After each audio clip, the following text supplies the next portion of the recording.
The next morning, the gang was up early, ready for work. They had a lot of money to bring in, and there was only 3 days to get it. Fagin loaded the dogs into the back of his motorized truck and sputtered off into the traffic. Well, gang, he called back to the animals. This is the big one. We got 3 days to do or die. Fagin veered his trike through the traffic, passing cars and honking his horn.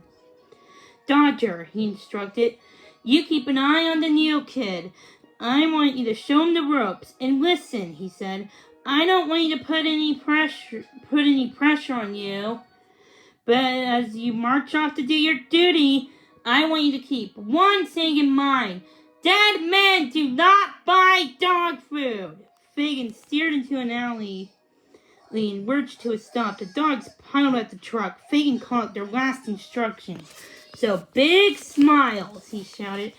Get out there and fetch! Fagin had let the gang out on Columbus Avenue, a street lined with fancy shops. The things in the shop were so expensive, the people who shop there had lots of money. All right, said Dodger. If Mr. Sykes sees some cold hard cash soon, we are Doberman Chow. Come on. He led the gang across the street and down the sidewalk. Oliver trotted along. He was anxious to get started. What do we do anyway? He asked. Tito snickered. Investment bacon, man, said Tito.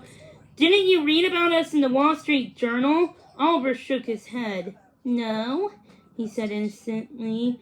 We're captains of industry, said Francis. Oh, said Oliver. That sounded good to him. Could I be one too? Sure, kid, said Dodger. Now you need to pay attention and learn. Dodger looked around the street. If the gang needed money, he would figure out a way to get it. As luck had it, a long, gleaming black limousine turned around the corner and cruised right toward the gang. Perfect! This what Dodger needed. He knew exactly what to do. All right, said Dodger. The chopper shuffled.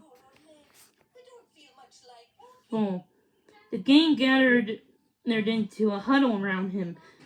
Dodger laid out the plan. Einstein, you give me a fender bender, he said. Tito, you're in charge of the electronics. Rita and I will work the crowd. Francis? I know, Francis smiled. My public elite. Wait, what about me? Asked Oliver. What do I do? Well, you get to help Tito, said Dodger. Come on, Cat, said Tito. Uncle Tito will show you how it's done. Tito ran after the limo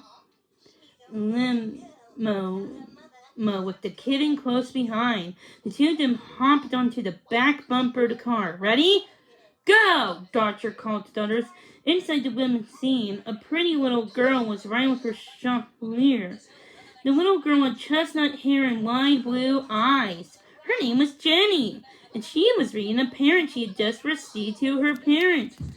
Oh, Winston, she said to the chauffeur, listen to this! She read out the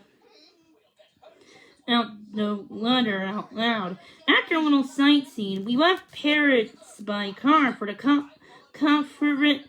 conference, Winston said, helping her along.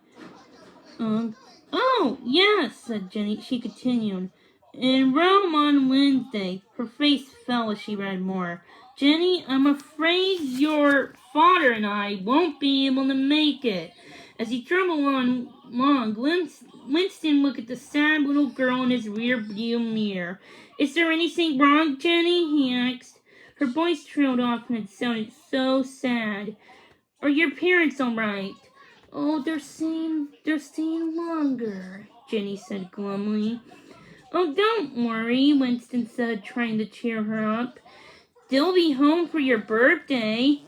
I don't think so, Jenny said. She stared out the window and heaved a great sigh. As the limo rounded a corner, Einstein leaped out of the car and banged into its side with all its might. The limo screeched with a halt. "Whoa! What was that?" asked Jenny. "I don't know," said Winston, "but don't be alarmed. I'll be right back." Outside the car, Einstein reeled from the crash. Francis hustled the lane and took his place. The big, hammy bulldog lay down in front of the limo. He angled himself right in front of its heavy front wheels.